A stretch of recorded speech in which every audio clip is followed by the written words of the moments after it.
మంచిది. పరిశుద్ధ బైబిల్ గ్రంథంలో నుండి ప్రసంగి గ్రంథము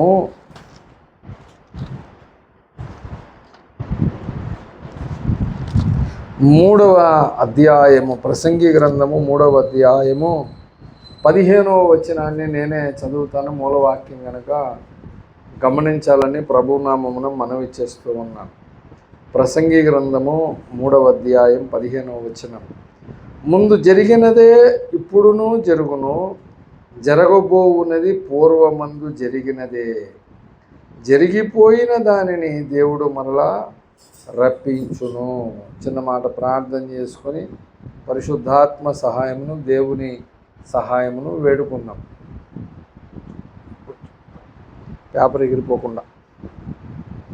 దేవునికి స్తోత్రం. మహాపరిశుద్ధుడు, ప్రేమ కలిగిన మా తండ్రి, నీ నామానికి స్తుతులు స్తోత్రాలు ప్రభువా. ఈ మధ్యాహ్నకాల సమయంలో నీ మహాకృపను బట్టి, ప్రేమను బట్టి నన్ను మమ్మల్ని మీరు జ్ఞాపకం చేసుకొని నీ కృపలో భద్రపరిచి పాటల ద్వారా స్తుతించి కనపరిచే భాగ్యము దయచేసినందుకు వందనాలు. ఒక కీర్తన ఉత్తర ప్రతితములుగా చదువుకునే కృపనిచ్చావు. ప్రార్థనలో కూడా మాకు తోడే ఉన్నావు. నీకు వందనాలు. నీ నామమంతటి కంటే గొప్పదైన నేను వాక్యమును ధ్యానించుటకు, వివరించుటకు నాయన సిద్ధపడుచున్న మీ దాసుడు కడ బలహీనుడు, అల్పుడు, అపాత్రుడు, ఎన్నిక లేనివాడు, ఏమీ తెలియనివాడు, వట్టివాడు మట్టివాడు మీరే మీ ఆత్మతో జ్ఞానంతో మీ దాసు నింపి శిలువ చాటును మరుగుపరిచి సమస్త విషయంలో సమస్త మహిమ ఘనత ప్రభావాలు మీరు పొందమని నజరేయుడైన యేసుక్రీస్తు నామమున ప్రార్థించి అడిగి వేడుకొనుచున్నాను పరమ తండ్రి. ఆమేన్. మంచిది. ప్రభునందు ప్రియులరా,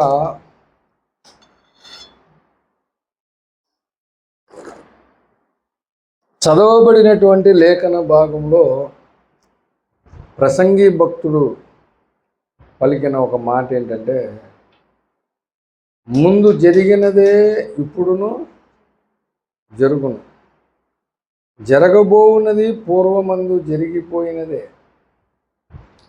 జరిగిపోయిన దానిని దేవుడు మరలా రప్పించును. బైబిల్ గ్రంథములో ఇలాగ ఎన్నో సంగతులు, కార్యములు మరి ఉన్నాయి బైబిల్లో. మునుపు జరిగినటువంటి సంగతులు ఇప్పుడు జరిగేది కూడా ఇంతకుముందు జరిగిందే. ఎందుకలాగా అంటే, జరిగిపోయిన దాన్ని దేవుడు మరలా రప్పించును అన్నాడు. అంటే ఈ లేఖనానికి విశ్వాసులమైన మనము ఏమని వ్యాఖ్యానం చేసుకోవాలంటే, ఉదాహరణకు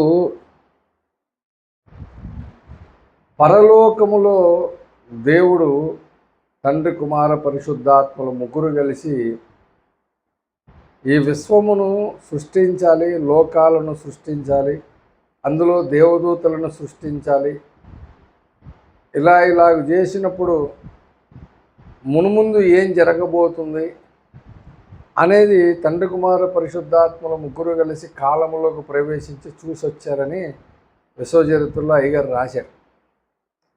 అలా చూసినప్పుడు ఆయన సృష్టి ఆరంభము నుంచి చివరి వరకు చూసేశాడు.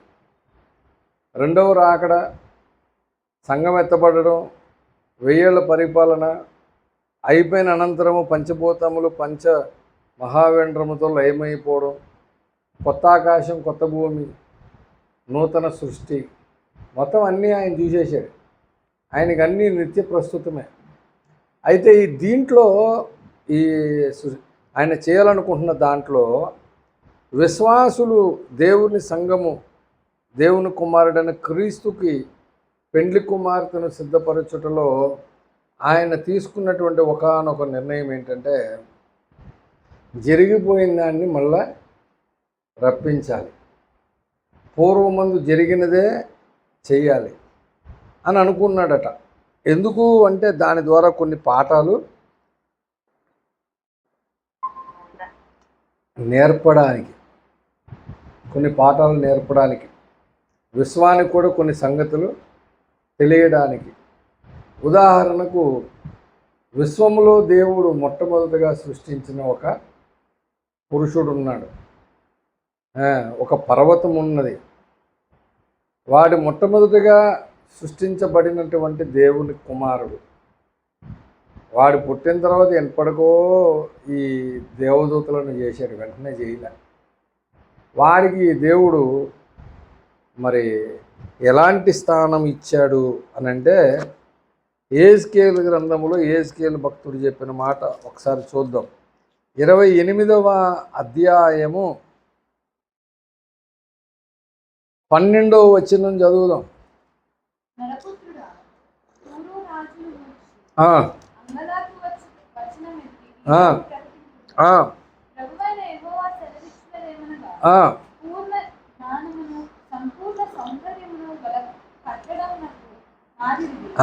ఒక్క నిమిషం. ప్రభు అయిన యెహోవా సెలవిచ్చినదేమనగా, పూర్ణ జ్ఞానమును సంపూర్ణ సౌందర్యమును గల కట్టడమునకు మాదిరివి అట. అంటే జ్ఞానములో పూర్ణుడు, సౌందర్యములో సంపూర్ణుడు. జ్ఞానమున్నది, జ్ఞానమునకు కావలసినంత సౌందర్యం కూడా ఉంది. అట్లాంటి తలాంతు ఒక కట్టడమునకు మాదిరివి. ఎక్కడున్నాడు వీడు అంటే, దేవుని తోట ఎగు ఏదేను తోటలో ఉన్నాడట. అంతేకాదు, వీడిని దేవుడు నియమించుకున్నాడట. దేనికి నియమించుకున్నాడు అంటే 14వ వచనంలో చెప్తాడు, అభిషేకము నొందిన కెరూబువై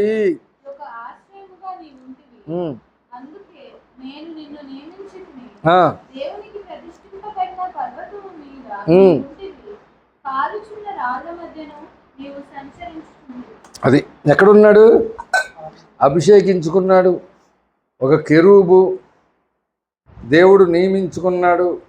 ప్రతిష్ఠింపబడిన పర్వతం మీద ఉన్నాడు. ఆ పర్వతం మీద ఉండి దేవుని పాదాల దగ్గర ఉండి పూర్ణ జ్ఞానమును సంపాదించాడు. అయితే ప్రభునందు ప్రియులారా, వీడికి కలిగినటువంటి జ్ఞానమును బట్టి, వీడికి కలిగినటువంటి సౌందర్యమును బట్టి ఏం చేసుకున్నాడట? చూడండి ప్రభునందు ప్రియులారా, అదే 28వ అధ్యాయం 5వ వచనం, నీకు కలిగిన జ్ఞానాతిశయము చేతను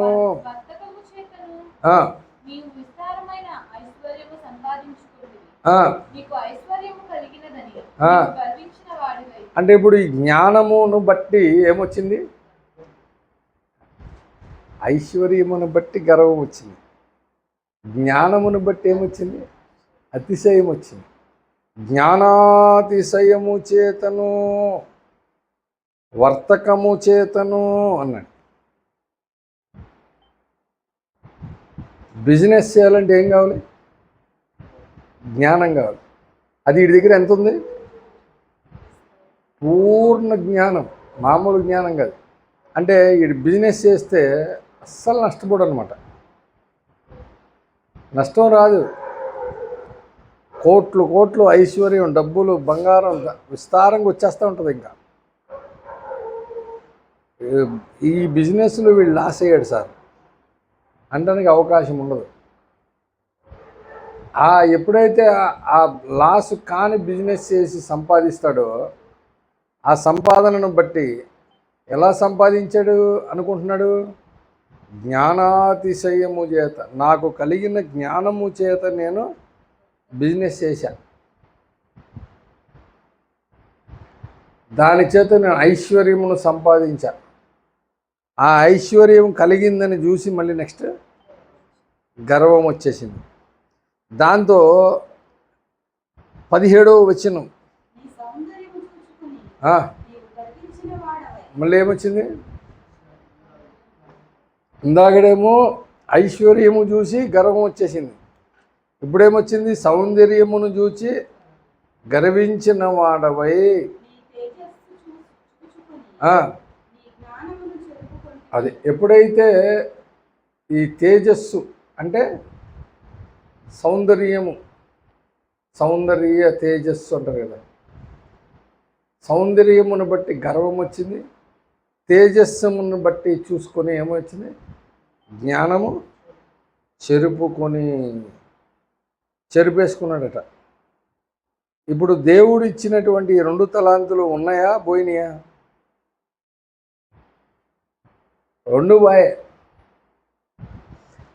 పోయి ఏమైంది? కావున నేను నిన్ను నేలను పడవేసేదను, రాజులు చూచుచుండగా నిన్ను హేళనకు అప్పగించెదను అన్నాడు. కాబట్టి ఈ రాజులు చూచుచుండగా హేళనకు అప్పగించను. ఎక్కడ అప్పగించను? ఎప్పుడు అప్పగించను అంటే యెషయా గ్రంథంలో ఉంది.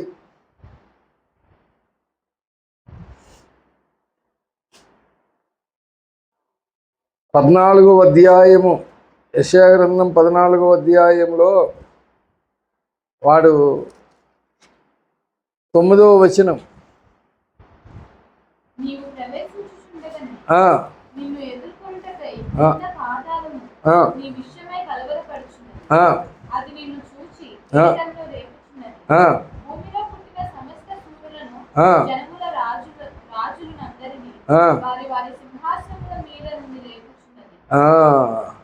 లేపి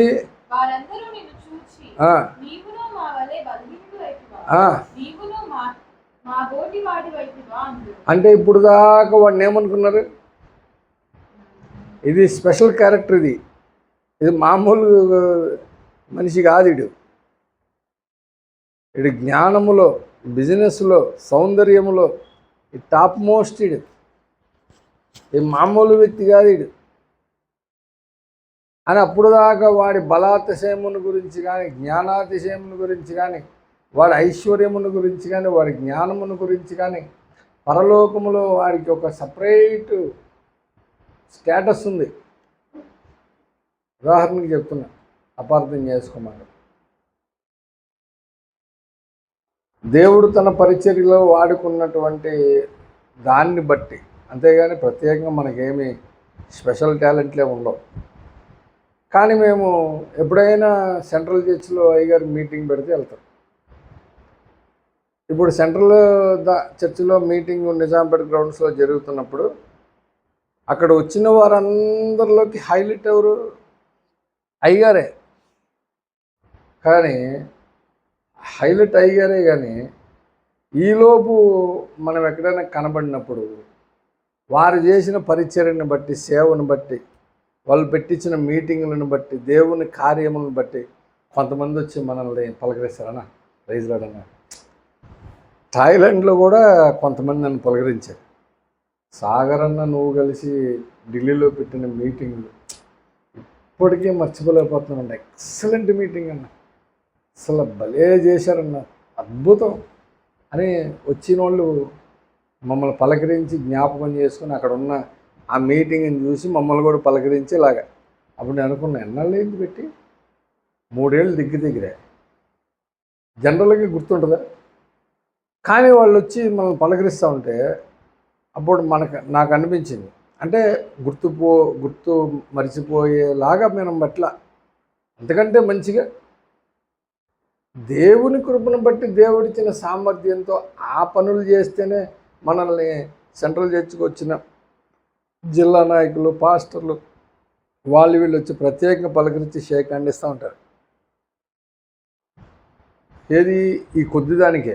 మరి పరలోకంలో వాడికున్న ఐశ్వర్యము, వాడికున్న జ్ఞానాతిశయము, వాడికున్న బలము, వాడికున్న సౌందర్యము, స్పెషల్ ఎఫెక్ట్ ఏంటి?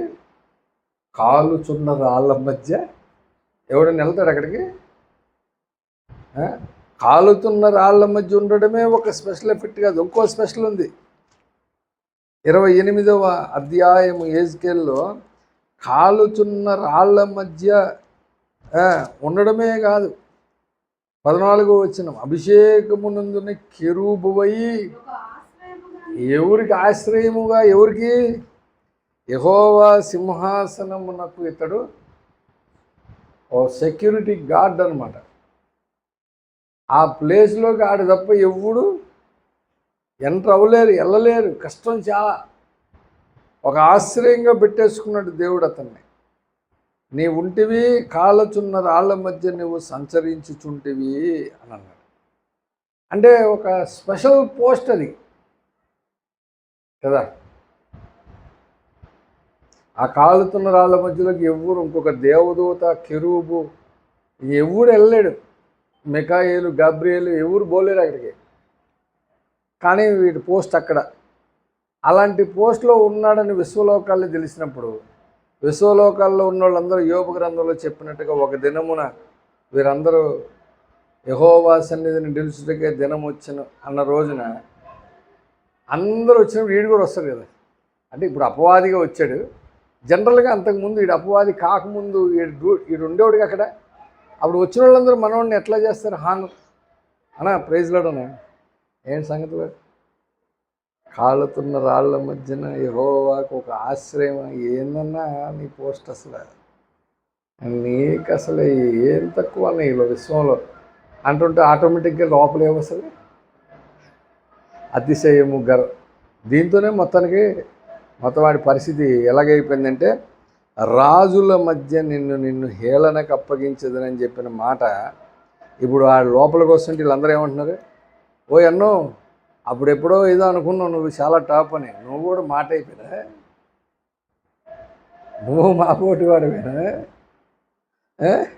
అని ఇప్పుడు అది హేళన కాదా? దేవుడు అనుకున్న పని అనుకున్నట్టుగా చేసేసి, దానికి కారణము వాడికి కలిగిన జ్ఞానము, వాడికి కలిగిన ఐశ్వర్యము, వాడికి కలిగిన సౌందర్యం. అందుకనే ఈ మూడింటిని మనం ఎంత దూరంగా పెడితే అంత మంచిది. డబ్బులు వస్తాయి, తినటానికి 3 పూటలు తినాలంటే 2 పూటలే తిన్న రోజులు ఉంటాయి. కానీ దానికి మించి దేవుడు అనుగ్రహించినప్పుడు ఈ సంగతి మనం మర్చి పోకూడదు. దేవుడు ఇస్తాడు, అంతరంగ సౌందర్యం ఇస్తాడు, బాహ్య సౌందర్యం కూడా ఇస్తాడు. ఈ అంతరంగ సౌందర్యమైన బాహ్య సౌందర్యమైన దాని మీద అతిశయించడానికి వీలు లేదు. అట్లాగే జ్ఞానము దేవుడు ఇస్తాడు. దేవుడే చెప్పాడు, నీ జ్ఞానం కొద్దుగా ఉందా, ఏం చేయాలి నువ్వు? నన్ను అడుగు. అపోస్తుడైన యాకోబు రాసిన పత్రిక 1వ అధ్యాయము 5వ వచనం, మీలో ఎవరికైనా జ్ఞానము కొదువుగా ఉన్న ఎడల అతడు దేవుని అడగవలెను, అప్పుడు అది అతనికి అనుగ్రహింపబడును. ఆయన ఎవరినే గద్దింపక అందరికీ ధారాళముగా దయచేయువాడు. అయితే అతడు ఏమాత్రము సందేహింపక విశ్వాసముతో అడగవలెను. సందేహించువాడు గాలి చేత రేపబడి ఎగిరిపడు సముద్ర తరంగమును పోలియున్నాడు. అట్టి మనుష్యుడు ద్విమనస్కుడు అన్నాడు. కాబట్టి ప్రభునందు ప్రియులారా, దేవుడే మనల్ని అడగమని ప్రోత్సహిస్తున్నాడు. అవునా? దేవుడే. కానీ దేవుడు ఇచ్చిన తర్వాత మీరు ఆలోచించండి. ఉదాహరణకు దేవుడే మరి సొలొమోను భక్తుడికి కలలో కనబడి అడిగాడు, నీకేం కావాలి చెప్పు అని 3 విషయాలు చెప్పాడు. నీకేం కావాలో కోరుకో అని సొలొమోనుకి చెప్పాడు. కానీ సొలొమోను గారు ఆయన ఏమడిగాడు? దేని నిచ్చుట నీకు ఇష్టమో నువ్వు అడగమన్నాడు. ఏంటనేది చెప్పలా, నీ ఇష్టం నువ్వేమడిగినా ఇచ్చేస్తాను. కానీ జనరల్గా అందరూ ఏమడుగుతారు అనుకున్నాడు? జనరల్గా అందరూ ఏమడుగుతారంట? రాజులు మొదటి గ్రంథము 3వ అధ్యాయం 11వ వచనంలో, రాజులు మొదటి గ్రంథం 3వ అధ్యాయం 11లో దేవుడు అతనికి ఇలాగు సెలవు ఇచ్చెను, దీర్ఘాయువునైనను ఐశ్వర్యమునైనను నీ శత్రువుల ప్రాణమునైనను అడుగక అన్నాడు. అంటే జనరల్గా రాజు అయిన వాడు ఎవడైనా ఏమడుగుతాడు? ఈ 3 అడుగుతాడు. ఫస్ట్ ఏమడుగుతాడు? దీర్ఘాయువుని అడుగుతాడు. అందుకనే నేను మన 2019లోనో 18లోనో కరెక్ట్గా గుర్తులేదు నాకు. ఆ టైంలో యవనస్తులందరూ నా దగ్గర రూమ్లో కుందనల్లి కాలేజీలో కూర్చుంటే వాళ్ళతో మాట్లాడుతా అప్పుడు ప్రవీణ్ కూడా ఉన్నట్టున్నాడు. అడిగాను, మీరు ఏమవ్వాలనుకుంటున్నారు భవిష్యత్తులో? ఒక్కొక్కరిది ఒక్కొక్క యాంబిషన్ ఉంటుంది కదా, చెప్పండి ఒకసారి అని అడిగాను. నేను బిజినెస్ చేయాలనుకుంటున్నాను అని ఒకరు, లేదా నేను ఐఏఎస్ చేయాలనుకుంటున్నాను, ఒక మంచి ఉన్నతమైన పదవికి వెళ్ళాలి, బిజినెస్ చేయాలి అని భౌతిక సంబంధమైనవే అడిగా. ఆధ్యాత్మిక సంబంధం కదా, భౌతికంగా మీరు ఏం కావాలనుకుంటున్నా చెప్పండి నన్ను అంటే అందరూ రకరకాలుగా చెప్పారు. అప్పుడు నేను అడిగాను, మంచిది, చాలా సంతోషం, మరి మీరు అనుకున్నవన్నీ జరగాలంటే ఏం కావాలని అడిగాను. అంటే బిజినెస్ చేయాలంటే డబ్బులు కావాలి, ఏదైనా రికమెండేషన్ కావాలంటే మరి పదవి కావాలంటే మినిస్టర్నో సీఎంనో కలవాలి, ఈజీ కలుస్తూ కుదురుద్దా? ఇట్లాగ ఒక్కొక్కరు ఒక్కొక్కటి అడుగుతున్నారు. అప్పుడు నేను చెప్పాను, ఇవన్నీ రాంగ్ అన్నా. ఇప్పుడు బిజినెస్ చేయాలి, జస్ట్ 10 కోట్లు నీకు దేవుడు ఆశ్చర్యంగా అనుగ్రహించాడు అనుకుందాం, కానీ ఈ రోజు రాత్రికి నీ ప్రయాణం పోద్ది. ప్రయోజనం ఉందా? రేపు మార్నింగ్ 10 గంటలకి సీఎం అపాయింట్మెంట్ ఉంది నాకు, కానీ ఈ రోజు నైటే నా ప్రాణం పోయే పరిస్థితి ఉంది. ప్రయోజనం ఏమనుందా? అట్లా మన లైఫ్లో ఏదేదేదేదో చేసేయాలనుకుంటాం, వాటన్నిటికీ ఏం కావాలో వాటి కోసం ప్రయత్నం చేస్తాం, కానీ అసలైంది ఏంటో తెలియదు. అసలైంది ఏం కావాలంటే నీకు దీర్ఘాయువు ఉండాలి. దీర్ఘాయువు అనేది ఉంటే డబ్బులు ఉంటే బిజినెస్ చేస్తాం, దీర్ఘాయువు ఉంటే సీఎం అపాయింట్మెంట్ ఉంటే ఏమైనా చేయగలం, దీర్ఘాయువు ఉంటే ఏ పోస్ట్ అయినా కొట్టగలం.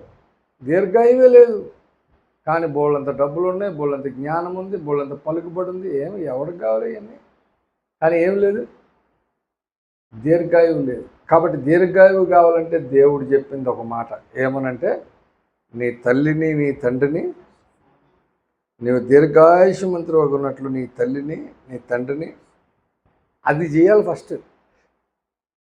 అది చేస్తే ఎప్పటికైనా గ్యారంటీ ఏమొస్తుంది, ఏదైనా సాధించగలవు.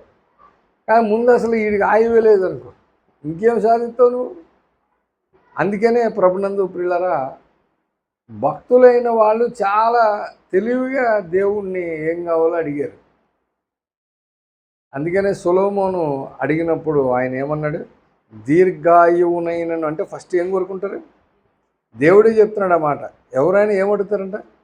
దీర్ఘాయువు కావాలి సార్, తర్వాత ఐశ్వర్యం, తర్వాత శత్రువుల ప్రాణం. కానీ ఈ 3 కాకుండా ఏం కావాలన్నాడంట ఆయన, న్యాయములను గ్రహించుటకు వివేకం అనుగ్రహించుమని నీవు అడిగితివి అన్నాడు. అంటే ఏం కోరుకున్నాడు ఆయన? వివేకము అంటే పర్యాయపదం, జ్ఞానము కావాలి. మరి చాలా జ్ఞానవంతుడు, ఆయన జ్ఞానమును పరీక్షించిన వాళ్ళు అసలు ఆయన జ్ఞానానికి చాలామంది ఆశ్చర్యపోయారట. 28వ వచనం చూడండి, అంతటి ఇజ్రాయేలీయులందరూ రాజు తీర్చిన తీర్పును గురించి విని న్యాయము విచారించుట యందు రాజు న్యాయ జ్ఞానము నొందిన వాడని గ్రహించి, అంటే ఎట్లాంటి జ్ఞానము? చాలా తెలివైనడు, మామూలు తెలివైనడు కాదు. మొన్న ఈ మధ్యన అయ్యగారు కూడా చెప్పారు వాక్యంలో, అంతకుముందు నేను కూడా చెప్పాను చాలాసార్లు. దావీదు మహారాజు అబ్షాలోము తన కుమారుడు తరుముతూ ఉంటే భార్య పిల్లలు తీసుకుని అడవిలో పారిపోతూ ఉన్నాడు. వాడికి ఎదురు వచ్చాడు ఒకడు, బెన్యామీయుడైన షిమ్మి, అంటే సౌలు గోత్రికుడు, సౌలుకు బంధువు. ఈ ఎదురొచ్చి దావీదును చూసి రాళ్ళు రువ్వి దుమ్మెత్తి పోసి దావీదుని తిట్టాడు. చీ పో నరహంతకుడా, నీ యజమానుని చంపినవాడా అని దావీదు మీద చాలా మాటలు మాట్లాడాడు. దావీదు అసలు ఏం పట్టించుకోలే. దావీదు పక్కనున్న వాళ్ళు కోపం వచ్చేసింది. రాజా ఒక్క అగ్ని అభిషేక్ అంటున్నాడు, ఒక్క మాట చెప్పి సెలవి, ఒక్క మాట అను చాలు, చచ్చిన కుక్క అయిన ఈ షిమ్మి తలకే పట్టుకొచ్చేస్తాను, ఛేదించుకొని వచ్చేదను అని అడిగితే అభిషేక్తో యోవాబుతో అంటున్నాడు దావీదు, సిరియా కుమారులారా నాతో మీకేం పనులు, తిట్టనీయుడి, యెహోవా సెలవిచ్చాడు, అడు తిడుతున్నాడు, తిట్టనే అని ఏం మాట్లాడాల, అలాగే వెళ్ళిపోయాడు. రాజు అబ్షాలోము చచ్చిపోయిన తర్వాత మళ్ళీ తిరిగి రాజు అయ్యి పట్టాభిషేకుడై మళ్ళీ వచ్చి రాజ్య పరిపాలన చేస్తున్న కాలంలో వృద్ధుడైపోయి చనిపోయే సమయం దగ్గరికి వచ్చినప్పుడు దావీదు భక్తుడు వృద్ధాప్యంలో చనిపోయే ముందు కొడుకు చాలా జ్ఞానవంతుడిగా సొలొమోను పిలిచాడని, పిలిచి నాయనా నువ్వు పని చేయాలి చూడు, రాజులు మొదటి గ్రంథము 2వ అధ్యాయం 8వ వచనం నుంచి, మరియు బెన్యామీయుడైన గేరా కుమారుడును బహీరుము ఊరి వాడనైన షిమ్మి నీ యొద్దనున్నాడు, నేను మహనయమునకు వెళ్ళుచుండగా అతడు నన్ను శపించెను, నన్ను ఎదుర్కొనుటకై అతడు యోర్దాను యొద్దకు దిగిరాగా యెహోవా తోడు కత్తి చేత నిన్ను చంపనని ప్రమాణము చేశా. వాడిని చంపేస్తాడేమో అని భయపడ్డాడు ఆడు కూడా, షిమ్మి కూడా. కానీ యోర్దాన్ దగ్గరికి వచ్చి మళ్ళీ తిరిగి రాజ్య పట్టాభిషేకానికి వెళ్తున్నప్పుడు షిమ్మితో నిన్ను చంపను కత్తితో అని ప్రమాణం చేశాడు. వాడు కూడా ఒక 1000 మందిని తీసుకొచ్చాడు. రాజుగారు మళ్ళీ తిరిగి పట్టాభిషిక్తుడై రాజ్యానికి వెళ్తున్నాడని ఎదురుకొచ్చాడు. ముందేమో తిట్టేశాడు, తర్వాత ఇట్లా వదిలేసాడు అప్పుడు. కానీ ఇప్పుడు ఏమంటున్నాడో చూడండి, వానిని నిర్దోషిగా ఎంచద్దు, నువ్వు సుబుద్ధి గలవాడవు గనుక. అంటే కొడుకు ఎలాంటి వాడో తండ్రికి తెలుసు, చాలా మంచి జ్ఞానవంతుడు మనోడు సొలొమోను అని చెప్పాడు. నువ్వు సుబుద్ధి గలవాడవు గనుక వానినేమి చేయవలనో అది నీకు తెలియను, అయితే ఒక్క పని చెయ్యి, వాని నెరసిన వెంట్రుకలు రక్తముతో సమాధికి దించేయమని చెప్పేశాడు. అంటే నెరసిన వెంట్రుకలు రక్తముతో సమాధికి దించమంటే అర్థం ఏంటి? ముసలోడే కానీ సావు మాత్రం బ్లడ్ పడాలి.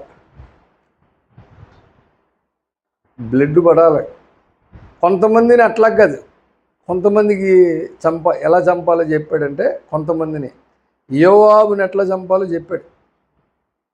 చూడండి 5వ వచనం 6వ వచనం.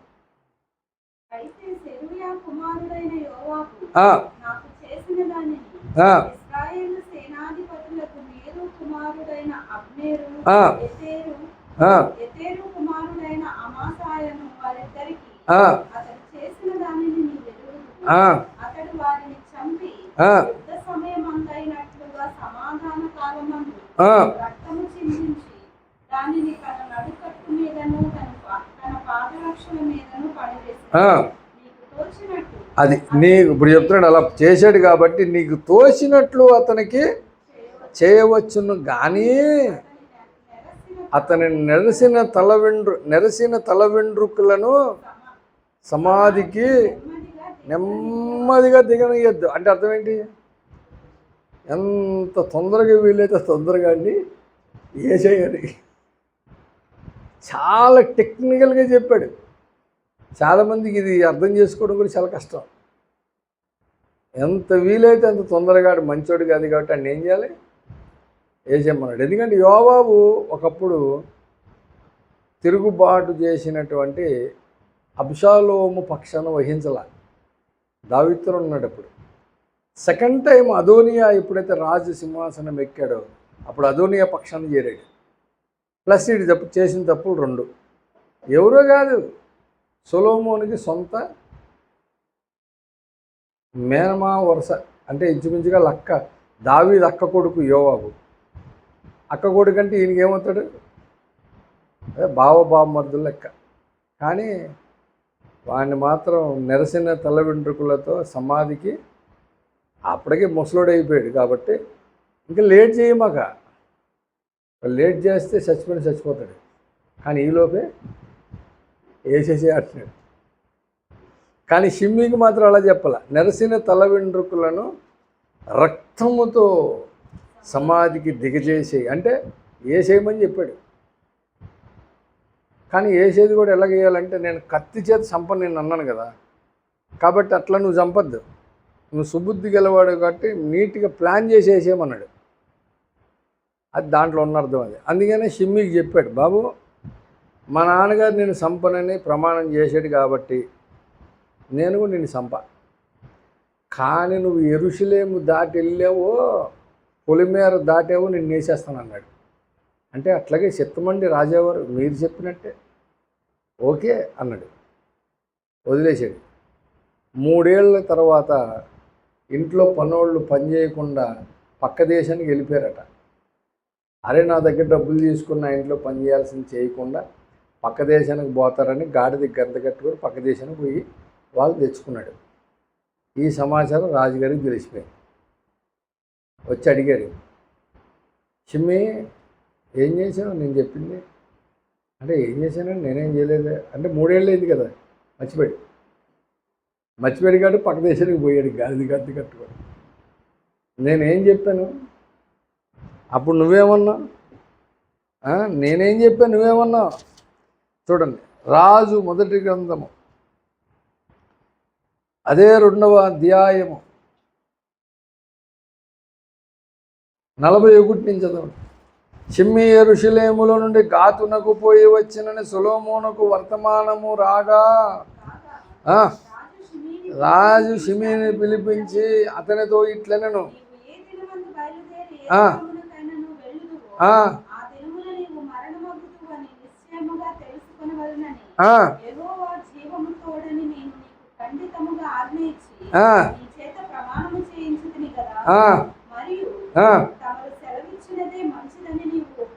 ఏమన్నాడు, తమరు సెలవిచ్చిందే మంచిదండి అని నువ్వు కూడా అన్నావు కదా. జీవము యెహోవా తోడమని నీవు చేసిన ప్రమాణమును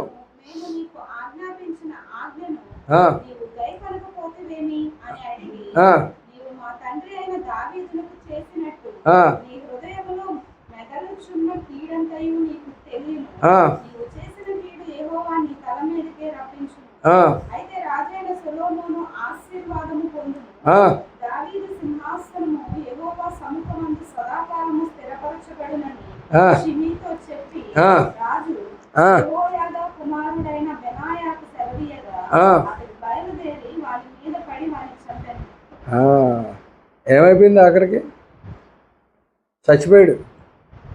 అంటే ఇప్పుడు సొలొమోను చెబుతున్న మాట, ఒక మాట మీరు గమనించండి, నీవు చేసిన కీడు యెహోవా నీ తల మీదకి రప్పించును, నీ తల మీదకే అన్నాడు.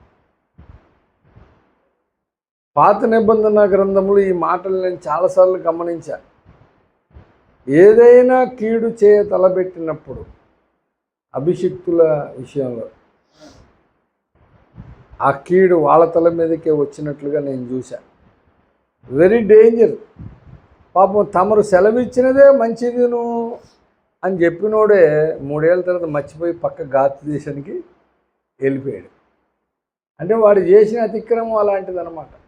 దేవుడే రప్పించేశాడు, మరిపించాడు, అంతే, ఏం చేయలే. దేవుడు కూడా చచ్చిపోయాడు.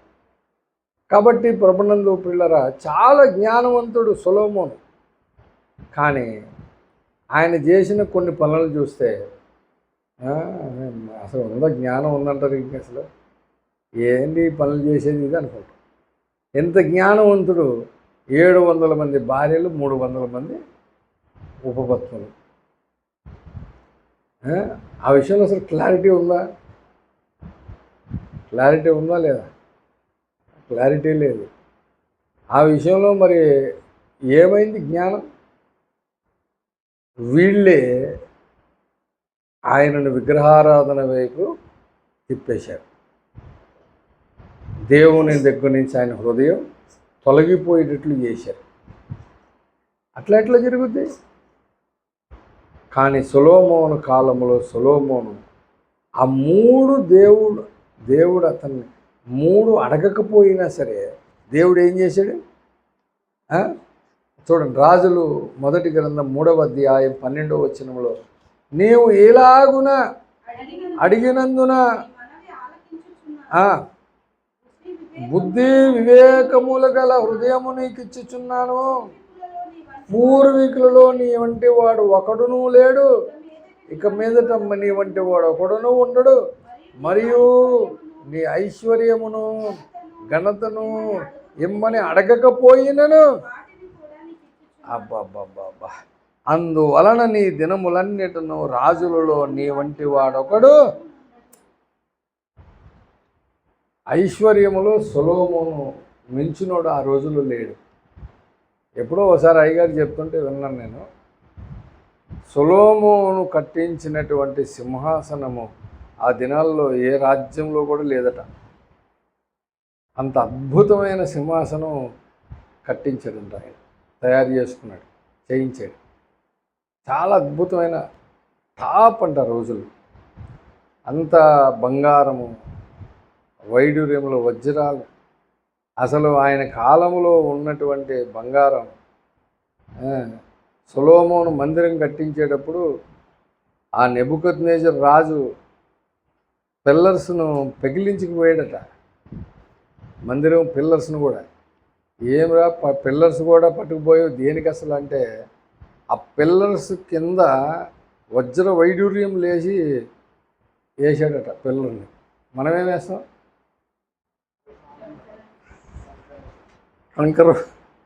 కంకర్రాళ్ళు సిమెంట్ వేస్తాం. ఆయన కింద అలాంటి వైడూర్యాలు వజ్రాలతో పొదిగాడట దాన్ని. మొత్తం దాన్ని కూడా పీక్కెళ్ళిపోయారు. అంత బంగారు విస్తారమైన ధనం. కానీ జ్ఞానం ఏమైంది? ఎప్పుడో మళ్ళీ దేవుని కృపను బట్టి, దేవుడు అనుమతిస్తే, దేవుడు కృపను బట్టి మళ్ళీ మారు మనసు పొంది ప్రసంగి రాశాడు. కానీ మామూలుగా అయితే ఆయన హృదయం యెహోవా యొద్ద నుండి తొలగిపోయిన రాసింది వాక్యంలో. అవును, ఏం అంత జ్ఞానం ఇచ్చి ఏం ప్రయోజనం? కాబట్టి ప్రభునందు ప్రియులారా, చాలా మంచి జ్ఞానం ఉంది, లేఖన జ్ఞానం ఉంది, భౌతిక జ్ఞానం ఉంది, చాలా ఉన్నాయి. కానీ దాని వలన ప్రభునందు ప్రియులారా, మునుపు విశ్వంలో జరిగింది ఆ జ్ఞానమును బట్టి ఐశ్వర్యం, ఐశ్వర్యాన్ని బట్టి గర్వము, మొత్తం సౌందర్యమును చూసుకొని మొత్తం పోగొట్టేసుకున్నారు. సేమ్ విశ్వంలో ఒకసారి జరిగింది భూమి మీద జరుగుతుంది, భూమి మీద ఒకసారి జరిగింది ఆ తర్వాత కాలాల్లో జరుగుతుంది. మళ్ళీ దాన్ని అట్లాగే రప్పిస్తున్నాడు అని మనం మూలవాక్యంలో చదువుకున్నాం. ఇప్పుడు దాకా ఉపోద్ఘాతం చెప్పారు, చాలామంది రాలేదని. ప్రసంగి గ్రంథం 3వ అధ్యాయం 15లో ఏం చెప్పాడు? ముందు జరిగినదే ఇప్పుడునూ జరుగును, జరగబోవున్నది పూర్వమందు జరిగినదే, జరిగిపోయిన దాన్ని అదే. ఇప్పుడు ఈ వచనాన్ని బట్టి విశ్వంలో జరిగిన ఒక సంభవము, సాతాను లూసిఫర్ గురించి, భూమి మీద జరిగిన దాని గురించి చెప్పాను. ఇప్పుడు అసలు విషయం చెబుతున్నా. బైబిల్ గ్రంథములో ఇట్లా మునుపు జరిగిందే మళ్ళా జరగడం, జరిగిపోయిందని రప్పించడం అనేది బోల్డన్ని విషయాలు జరిగినాయి. అయితే సార్వత్రిక క్రీస్తు సంఘమునకు తెలియవలసినటువంటి ఒక సమాచారం ఏంటంటే, దేవుడు తను ఏదైతే ఉద్దేశించాడో, ఇప్పుడు అక్కడ నేను కితకనూరులో చెప్పాను, నా ఉద్దేశములన్నీ ఎవరు నెరవేర్చారు? దావీదు నెరవేర్చాడు. అందుకనే ఆయన ఇష్టానుసారుడైన కుమారుడు. ఇప్పుడు దావీదుకి తెలుసు దేవుని ఉద్దేశం. ఉదాహరణకు కీర్తనల గ్రంథము 8వ కీర్తన 1వ వచనం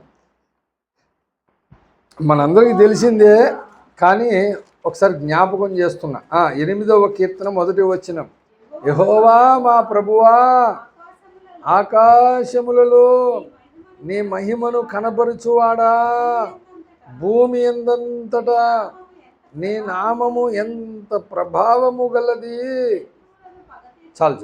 అంటే ఇప్పుడు యెహోవా నామము ఈ భూమి ఎందంతటలో ఆకాశములో ఎంత ప్రభావము కలిగినది. 9వ వచనం, యెహోవా మా ప్రభువా భూమి ఎందంతటా నీ నామము ఎంత ప్రభావము గలది. Question mark. ఎంత ప్రభావము గలది. ఆయన నామము నాకున్నటువంటి ప్రభావం ఎంత. ఉదాహరణకి మనము ఆలోచిస్తే పాత నిబంధన గ్రంథంలో ఆది కాండంలో స్టార్టింగ్ నుంచి యెహోవా ఆది యందు దేవుడు భూమి ఆకాశము సృజించెను, చల్లపూట యెహోవా ఏదైనా తోటలోకి వచ్చి ఆదాము హవ్వలతో మాట్లాడాను. యెహోవా ఆకాశం నుండి చూడగా భూమి మీద నోవాహు తన కృపనొందిన వాడాయను. ఆ రోజులో నీతిమంతుడు నోవాహు అంత నీతిమంతుడు లేడు అని చెప్పని పాత నిబంధనలు యెహోవా అనే నామము ఫస్ట్ నుంచి కనబడుతూనే ఉంటుంది మనకి. కనబడుతుందా? కానీ ఫస్ట్ నుంచి బుక్ రాసినప్పుడు మోషే చెబితే మోషే రాసేసాడు, యెహోవా యెహోవా అని రాసేసాడు. కానీ యెహోవా అనే నామము బయలుపరచబడింది ఎప్పుడు?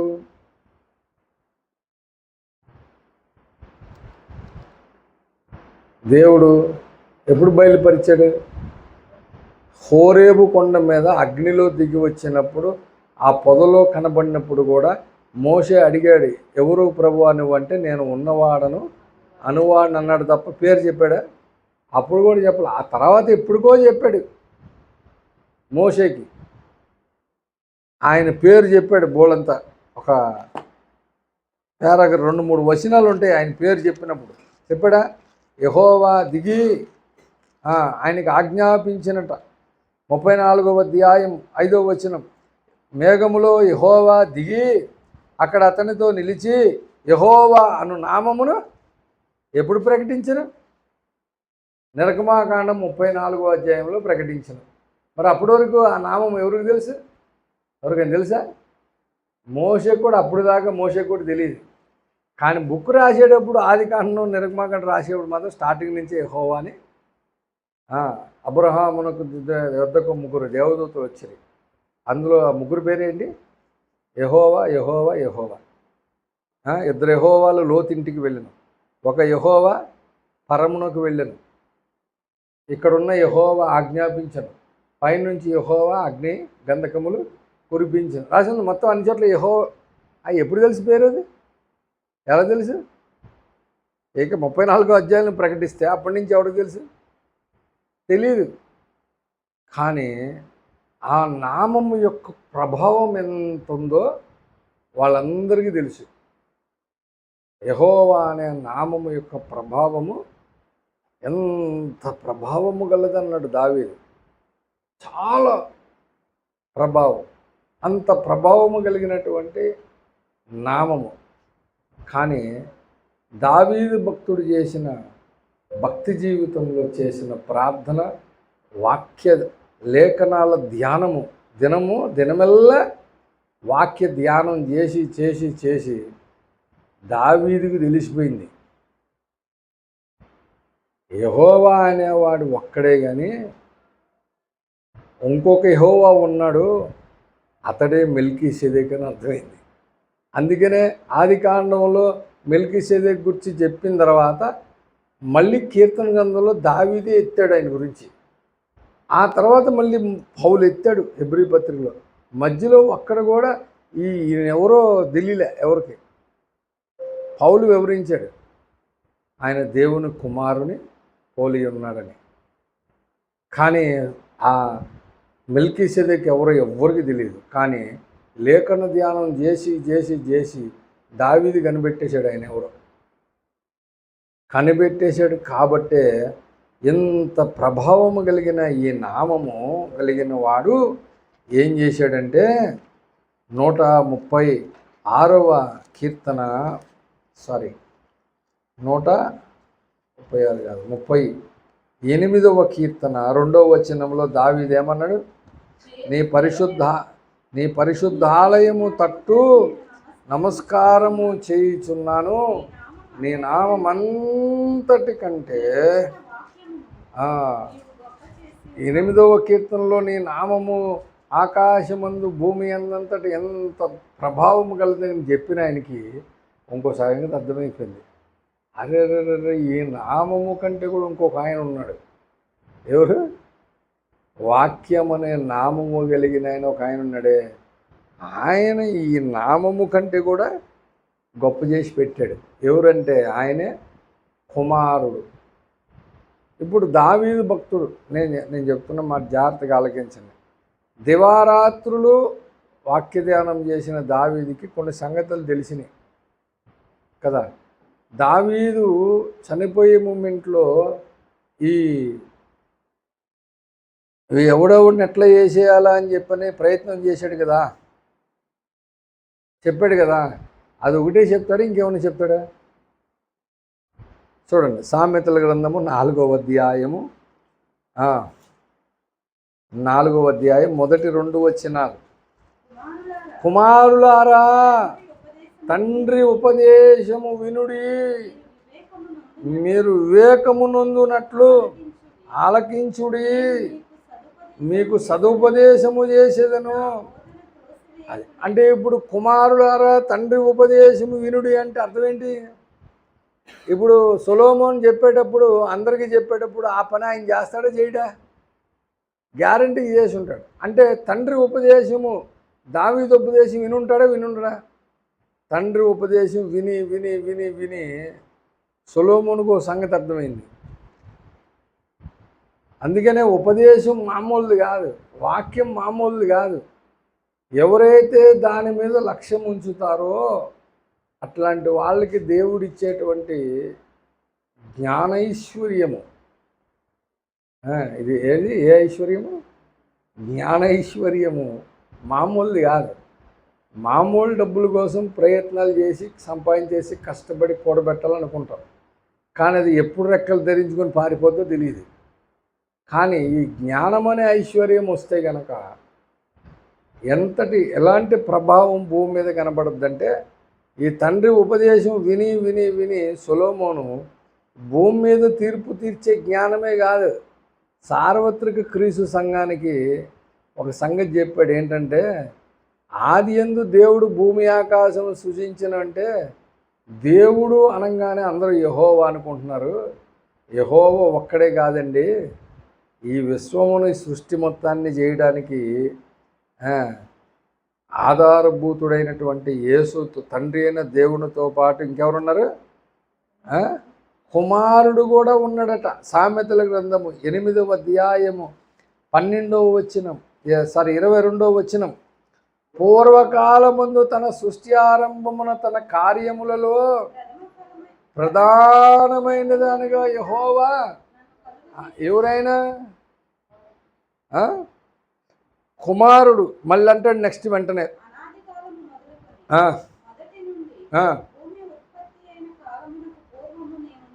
అది అనాది కాలం అంటే ఇప్పుడు మొదటి నుండి భూమి ఉత్పత్తి అయిన కాలమునకు పూర్వమును అంటాడు. అంటే ఈ సృష్టిని చేయడానికి ఈయన లేకుండా ఏది చేయలేదట. ప్రభునందు ప్రియులారా, ఆయన చెప్తాడు 30వ వచనంలో, నేను ఆయన యొద్ద ప్రధాన శిల్పినై అనుదినము సంతోషించుచు, దేవునికి స్తోత్రము కలుగునుగాక. అంటే ఈ సృష్టిని చేసింది యెహోవా దేవుడే కాదండి, ఆయనతో పాటు యేసుక్రీస్తు ప్రభువారు ఇద్దరు కలిసి చేసింది విశ్వం అంతా అని విషయాన్ని సొలొమోను 8వ అధ్యాయము సొలొమోను రాసిన సామెతల గ్రంథంలో చెప్పాడు. అంటే తండ్రి ఉపదేశం వింటే, లక్ష్య పెడితే, హృదయంలో ఉంచుకుంటే దేవుడు తన ద్వారా చెప్పాలనుకున్న ఎన్నో సంగతులు చెప్తాడు. అందుకనే దావీదు చెప్పినటువంటి సబ్జెక్ట్లో ఒకటి విషయం ఏంటంటే, యెహోవా దేవుడు ఉన్నాడు, ఆయన నామము చాలా ప్రభావం కలిగింది, కానీ ఆ నామము కంటే ఒక ఆయన్ని మాత్రం చాలా గొప్ప చేసి పెట్టాడు. అసలు సిసలైనటువంటి జాగ్రత్త ఆయనతోనే ఉండాలి, ఈయనతో కాదు. ఎవరితో కాదు? యెహోవా దేవుడితో కాదు, ఆయనతో పెద్ద ప్రాబ్లం లేదు. యెహోవా దేవునితో ఎందుకు లేదంటే ఆయన బయట రాడు. ఆయన్ని కనపరచాలని ఎవరు ఉండాలి? ఈ కుమారుడే బయలుపరచాలి ఆయన్ని కూడా. కానీ ఆయనకంటే ఈయన మరీ డేంజరు, చాలా ప్రాబ్లం ఈయనతో. చూడండి, నిర్గమాకాండము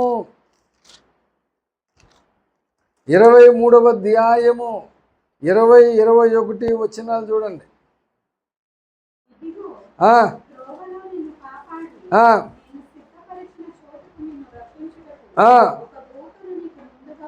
పంపుచున్నాను, ఆయన సన్నిధిని జాగ్రత్తగా నుండి ఆయన మాట వినవలెను. ఆయన కోపం రేపద్దు, మీ అతిక్రమములు ఆయన పరిహరింపడు. అది సంగతి.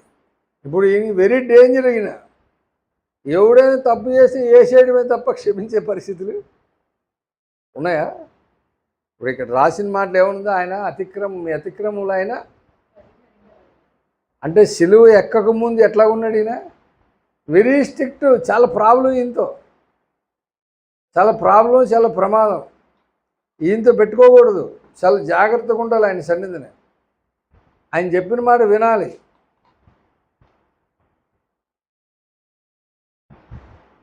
ఇప్పుడు లోతు దగ్గరికి వెళ్ళాడు, భార్య పిల్లల్ని తీసుకొని బయటకు వచ్చాడు. అయ్యా, ఈ పర్వతం మీదకి పో, నేను ఈ పట్టణాన్ని నాశనం చేస్తాను, కానీ ఈ పర్వతాన్ని మాత్రం ఏం చేయ, నువ్వు పైకి వెళ్ళిపో, దీన్ని తీసుకొని భార్య పిల్లల్ని వెళ్ళిపో పైకి అంటే, లోతు ఏమన్నాడు? అలాగూ కాదు ప్రభువా, ఈ పర్వతం నీకు నేను ఎక్కిపోలేను, కానీ ఈ పక్కన చిన్న ఊరు ఉంది, అడిగి వెళ్తానంటాడు.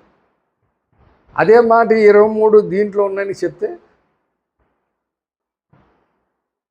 ఏమంటారు? ఎక్కడ పోలాడు, నేను చెప్పిన దానికి బాగుంటాడు. అంతేగాని ఆయన మనం చెప్పిన మాట మనం వినాలి తప్ప మనం చెప్పింది ఆయన ఎండో. చాలా కోపం ఆయనకి. ఆయన కోపము రేపవద్దు, అది వెరీ డేంజర్. ఆయన శిలువ మరణం ఎక్కక ముందు యేసు ప్రభు స్టేటస్ ఇది. కాబట్టి ఈయనతో చాలా ప్రాబ్లం. కానీ ఈయనకే వాక్యమును ఆయన నామము కంటే దీన్ని ఆయన ఏం చేశాడు? 138లో నీ నామంతటి కంటే నీవు ఇచ్చిన వాక్యమును నీవు. ఇప్పుడు మీరు చెప్పాలి, అంత గొప్ప చేసినటువంటి వాక్యమును దేవుడు తన ప్రజల యందు కటాక్షము గలవాడై తన ప్రజల యొద్దకు దేవుని వాక్యాన్ని పంపించాడు లేదా? మరి పంపించినప్పుడు వీళ్ళందరూ ఏం చేశారు? ఇజ్రాయేలీలందరూ దేవుని వాక్యం పంపినప్పుడు వాక్యములను తృణీకరించి ప్రవక్తలను హింసించి చేశారా లేదా? చాలా భయంకరంగా ప్రవర్తించారు. ఆయనకి నివారింపశక్యముగానంత కోపం వచ్చేసింది. కోపం వచ్చి తీసుకున్న నిర్ణయమే వాళ్ళు కళ్ళు మూసేయమని, చెవులు మందపరిచేయమని చెప్పాడు యెషయాతో. వాళ్ళు చేసినటువంటి ఆ పనికి యెషయా వచ్చి వీళ్ళ కళ్ళు మూసేసి వీళ్ళు చెవులు మందపరచడం వల్ల యేసయ్య ఈ భూమి మీద కన్య మరియ గర్భమున పుట్టి 30 ఏళ్ళు వచ్చిన తర్వాత ఆయన రక్షణ పొంది నీటి బాప్తిసం పొంది ఆ తర్వాత 3.5 సంవత్సరాలు సేవ చేసి ఇంత పరిచర్య చేసిన తర్వాత కూడా శాస్త్రులు పరిసయ్యులు వచ్చి యేసయ్యని ఏమడుగుతున్నారు? నీవే క్రీస్తు అయితే కనుక మాతో కొద్దిగా చెప్పచ్చు కదా, నువ్వు ఈ కార్యాలన్నీ చేస్తున్నావు కదా, నువ్వే క్రీస్తు అయితే మాకు చెప్పు అని అడిగితే యేసయ్య కూడా అన్నాడు, సరే నేను కూడా చెప్తాను, నేను కూడా ఒకటి అడుగుతా, అది మీరు చెప్తే నేను చెప్తా అన్నాడు. ఏం అడుగు? బాప్తీసం ఇచ్చి యోహాను ఇచ్చు బాప్తీసం పరలోకం నుంచి కలిగిందా, ఎక్కడి నుంచి కలిగిందని అడిగాడు. దానికి ఏమన్నారు వాళ్ళు? ఒరే, బాప్తీసం ఇచ్చి యోహాను అందరూ ప్రవక్త అనుకుంటున్నారు, ఇప్పుడు ఏం చెప్పినా ప్రాబ్లం ఏంటి అని ఏమన్నారు? మాకు తెలియదు అన్నారు. అయితే నేను కూడా చెప్పను అన్నాడు ఆయన. అంటే నేను ఏమంటున్నానంటే, ఎందుకు అలాగా ఆయనను గుర్తుపట్టలేకపోయారు? అన్ని సంవత్సరాలు సేవ చేస్తే ఎందుకు వాళ్ళు అలాగ అయిపోయారంటే దానికి కారణమే మట్టల ఆదివారం నాడు యేసు ప్రభు వారు యెరూషలేము వీధుల్లోకి వచ్చి దాన్ని చూసి దాని విషయమై ఏడ్చి ఏమైంది? లూకాసు సువార్త 19వ అధ్యాయము, లూకాసు వార్త 19వ అధ్యాయము 41వ వచనం 42వ వచనంలో చెప్తాడు.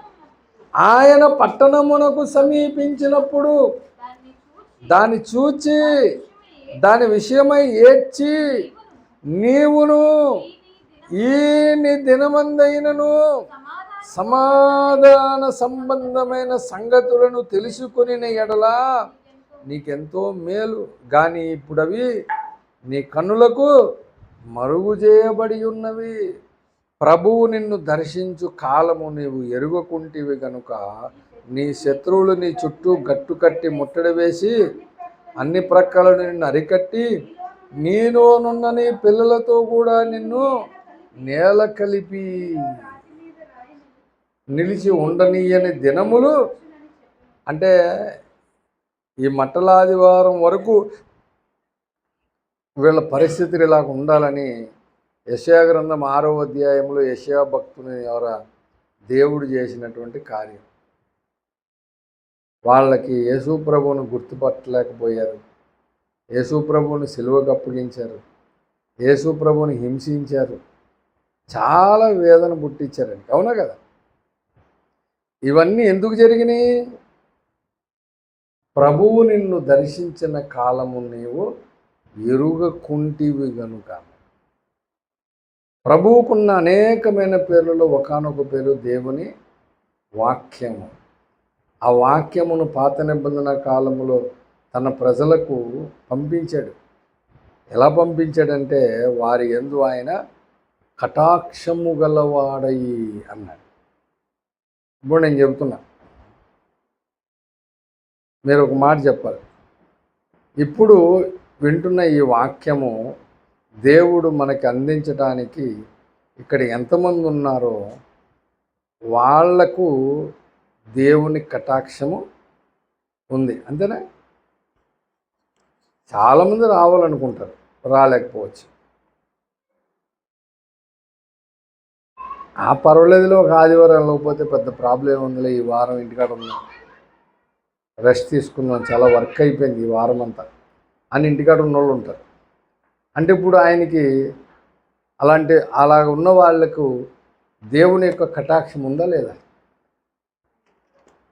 ఆలోచించండి.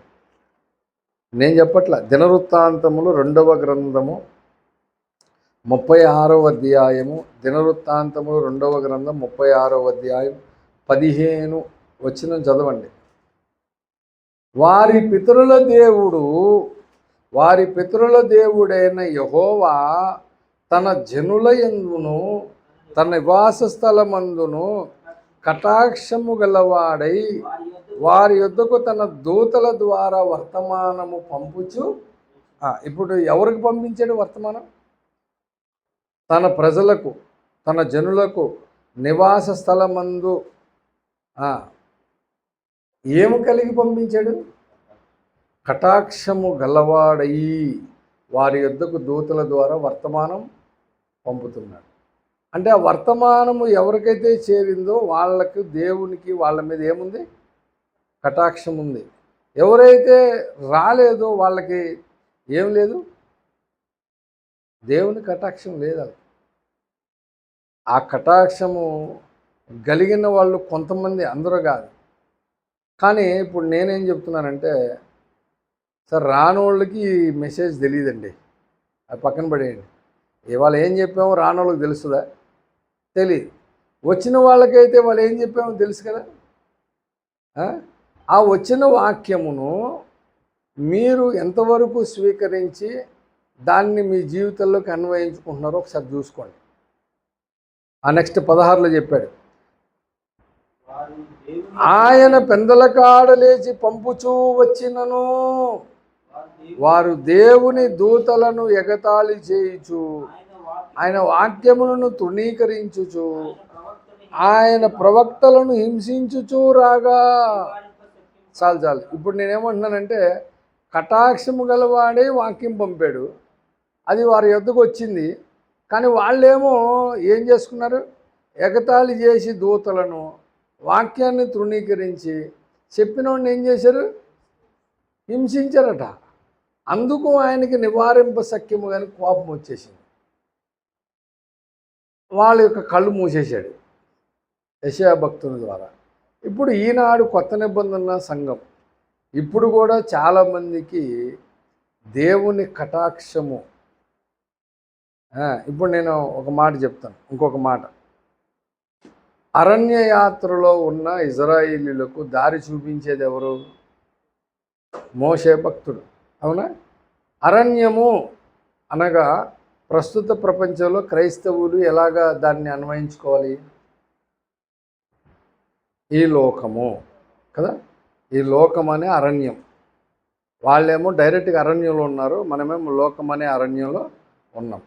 వాళ్ళు ఐగుప్తు దాస్యం నుంచి విడిపించబడ్డారు, మన పాప దాస్యముల నుంచి విడిపించబడ్డాం. వాళ్ళు ప్రయాణంలో ఉన్నారు కణానికి, మనము కూడా పరమ కణానికి ప్రయాణంలో ఉన్నాం, అవునా కదా? వాళ్ళకు దేవుని వాక్యం పంపించాడు, మనకు కూడా దేవుని వాక్యం వచ్చింది. దారి ఇప్పుడు చూపించాలి. ఎవరు చూపించాలి? మోషే చూపించాలి. ఇప్పుడు అందరికీ మోషే దొరకలేదు. ఇప్పుడు నీకు నాకు దొరికాడా మోషే? దారి తెలుసా?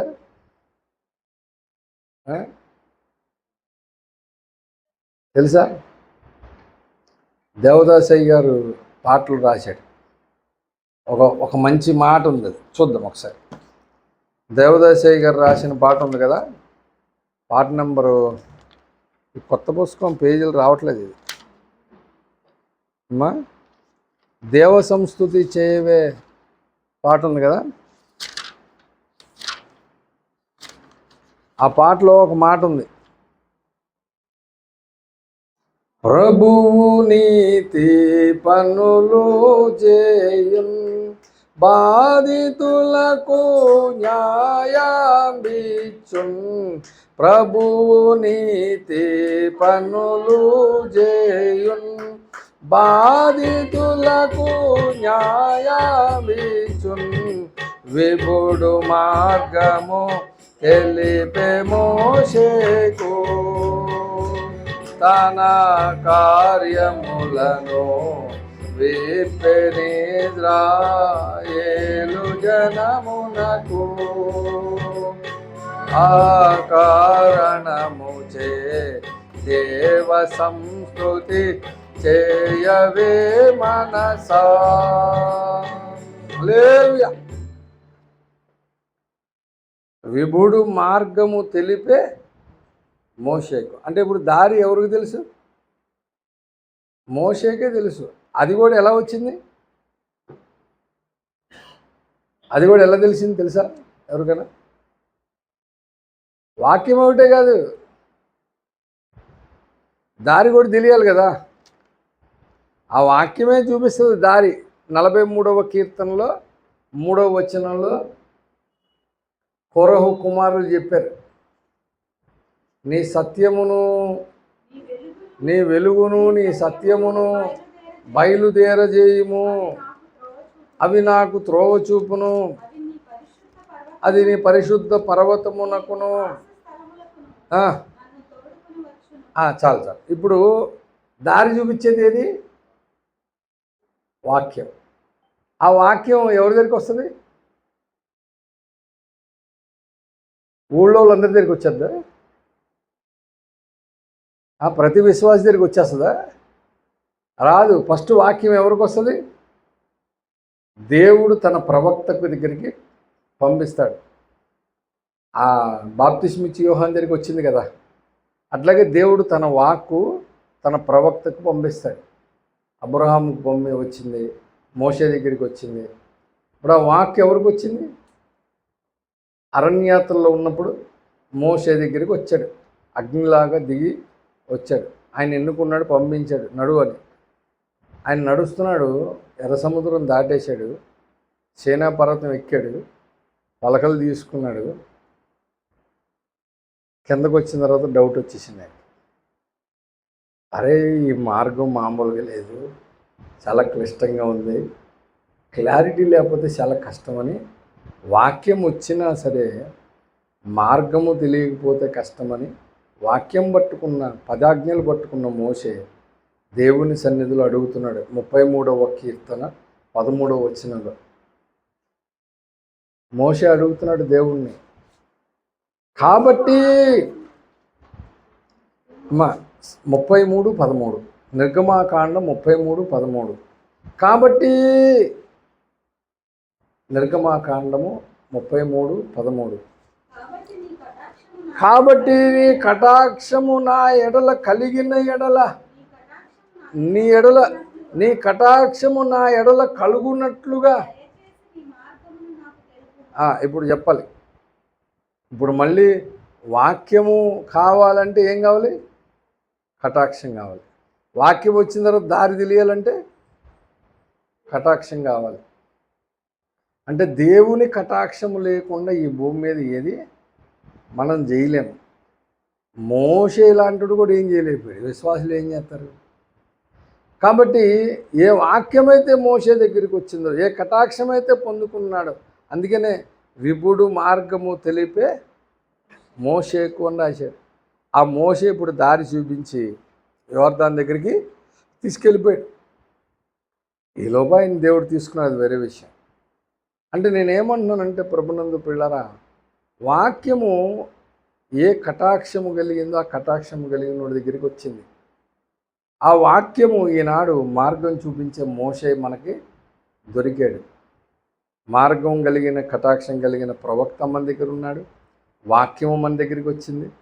కానీ నీ వద్దకు వచ్చిన వాక్య విషయంలో నువ్వు ఎంతవరకు నమ్మకంగా విధేయత కలిగి ఉన్నావు ఒకసారి చూడండి, పరీక్షించుకోండి. మన యొద్దకు దేవుని వాక్యం వచ్చింది. ఎలాంటిది అది? దేవుని నామము కంటే గొప్పది. అలాంటి వాక్యమును ఎప్పుడైతే తృణీకరించారో, పట్టుకొచ్చిన ఎగతాళి చేశారో, హింసించారో, అసలు నివారింప సఖ్యం కాకుండా కోపం వచ్చి ఆయన మొదటిసారి వచ్చినప్పుడు ఆయనను తెలుసుకోకుండా వాళ్ళందరూ కళ్ళు మూసేశాడు. అది ఏం జరిగింది? మునుపు జరిగింది. మళ్ళీ ఏం జరగబోతుంది? మునుపు జరిగిందే జరగబోతుంది. జరగబోయిన దాన్నే మరలా రప్పించబోతున్నాడు. అంటే రెండవ రాకడ సమీపించే టయానికి వాక్య విషయములో నిబద్ధత కలిగి, ఊరిని రావట్లేదు, అది ఎంత కటాక్షం ఉంటేనే వస్తుంది మన దగ్గరికి. అంత కటాక్షం ఆయన చూపిస్తే, కానీ వాక్యంలో సీరియస్నెస్ లేకపోతే ఎట్లా? ఒక్కటే కాదు, నేను బోల్డన్ని వాక్యాలు మీకు చెప్పాను ప్రభునందు ప్రియులరా, బోల్డ్ అని చెప్పా. కాబట్టి ప్రభునందు ప్రియులరా, ఆలోచించండి. ఎన్నో వాక్యాలు మన దగ్గరికి వస్తాయి, కానీ ప్రతి వాక్య విషయంలో మనము ఎంత నిబద్ధత కలిగి ఉన్నాము, ఎంత జాగ్రత్త కలిగి ఉన్నాము, మనకి ఎట్లా నమ్మకంగా ఉన్నాము, ఒకవేళ తృణీకరించామా ఎప్పుడైనా? ఒక్కటి కాదు నేను చెప్పింది, ప్రతిసారి ఏదో ఒక కొత్త విషయాన్ని, సబ్జెక్ట్ని దేవుడు చెప్పిన ప్రతిసారి చెప్తూనే ఉన్నా. ఒకసారి చెప్పా, ఒక మాట జ్ఞాపకం చేసాడు దేవుడు. నియామక కాలముల గురించి మాట్లాడా. నియామక కాలములు నియమించింది ఎవరు? దేవుడేనా? సర్వశక్తుడగువాడు 24వ అధ్యాయం యోబు గ్రంథం, యోబు 24 మొదటి వచనము. సర్వశక్తుడగువాడు నియామక కాలములను ఎందుకు ఏర్పాటు చేయడు? ఆయన నెరుగుయున్నవారు ఆయన దినములను ఎందుచేత చూడకున్నారు?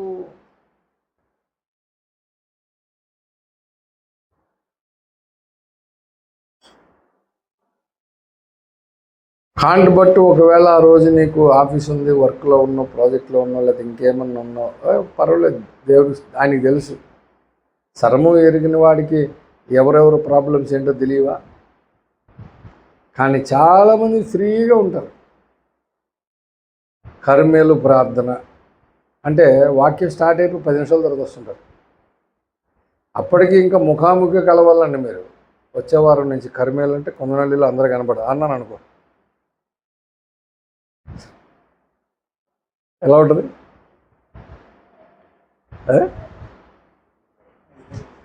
గుడ్ బాయ్ అంట. మనమే చాలా చాలా దూరంలో ఉన్నాయి, ఏం పర్వాలేదు, గూగుల్ మీట్లోకి రండి అంటున్నాం. గూగుల్ మీట్లో కొంతమంది పాస్టర్స్ చెప్తుంటారు, హలో వీడియో ఆన్ చేయి, నాకు ఎదురుకుండా కనపడాలి, నేను ఆమెననే వరకు నీ ఫేస్ నాకు కనపడుతుండాలి.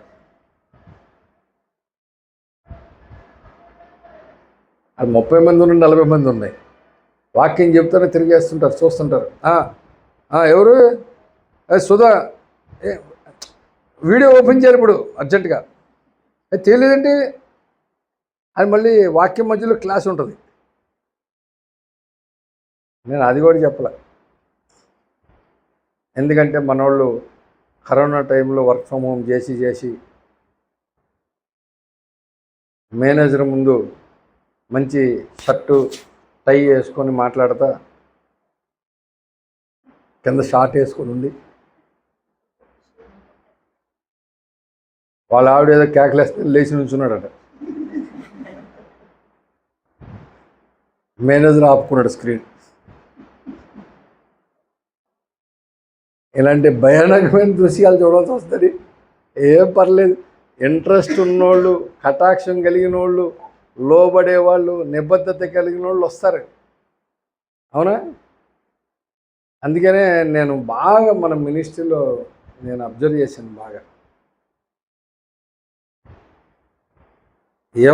ఎవరు బలవంతం చేసి ఏ పని చేయించలేరు. ఓఫిరి గారికి లక్షల మంది విశ్వాసులు, 100 మంది సేవకులు ఉన్నారు. ఎంతవరకు చెప్పాలో అంతవరకు చెప్పారు, కానీ స్ట్రిక్ట్గా చేసేసి ఏయ్ అని అంటే అవుతారా? సలాం సార్, నీకు నమస్కారం, ఎంత స్ట్రిక్ట్ మనం చేయలేమని ఎవరికాళ్ళే ఆయనకి తెలుసు. ప్రతి ఒక్కరి పరిస్థితులు అర్థం చేసుకునే ముందుకెళ్తూనే చెప్తున్నాను ఏంటంటే, కొన్ని నియమించాడు ఆయన, దానిని పాటిద్దాం. ఆయన నెరిగి ఉన్నవారు ఆ దినములను ఎందుకు చూడకున్నారు? ఉపవాస ప్రార్థన పెడుతున్నాం, రమ్మని చెబుతున్నాను, రండి ముఖాముఖిగా కలవండి, ప్రార్థన చేయండి. కొంచెం ఇబ్బందే, శనివారం వస్తే మళ్ళీ ఆదివారం కూడా రావాలి కదా సార్. ఏం పర్లేదు, వచ్చి ఉండిపోండి మా దగ్గర. కీలు వలన కలిగిన బలము అని నిన్న గ్రూప్లో పెట్టా, అందరూ ఖచ్చితంగా చూడండి, మిస్ చేసుకోమాకండి. అసలు ఆ కీలు అంటే ఏంటి, ఆ బలం ఎలా వస్తుందో దాంట్లో అయ్యారు రాశారు. అది ఆయన చెప్పి ఎన్ని సంవత్సరాలు ఏం తెలియదు, కానీ ఇప్పటికీ అదే ఫాలో అవుతున్నాడు ఆయన. దేవునికి స్తోత్రం కలుగును గాక. కాబట్టి మన యొద్దకు వచ్చిన వాక్య విషయంలో ఇజ్రాయేలీలు ఉన్నట్టు మనం ఉండద్దు. రెండవ రాకడ మరి సమీపంగా ఉంది. ఒకవేళ దేవుడు మునుపు జరిగిందే మళ్ళా జరుగునని ఈ మట్టల ఆదివారం నాడు పలికినట్లుగా మన కన్నులు మూయబడితే రెండో రాకడ కూడా మనకి తెలియకుండానే జరిగిపోతుంది. అటువంటి పరిస్థితి రాకుండా జాగ్రత్త కలిగి ఉందాం. అట్టి భాగ్యం ప్రభువు మనకు దయచేయను గాక. ఆమె రండి ప్రార్థన చేసుకోండి. ప్రార్థన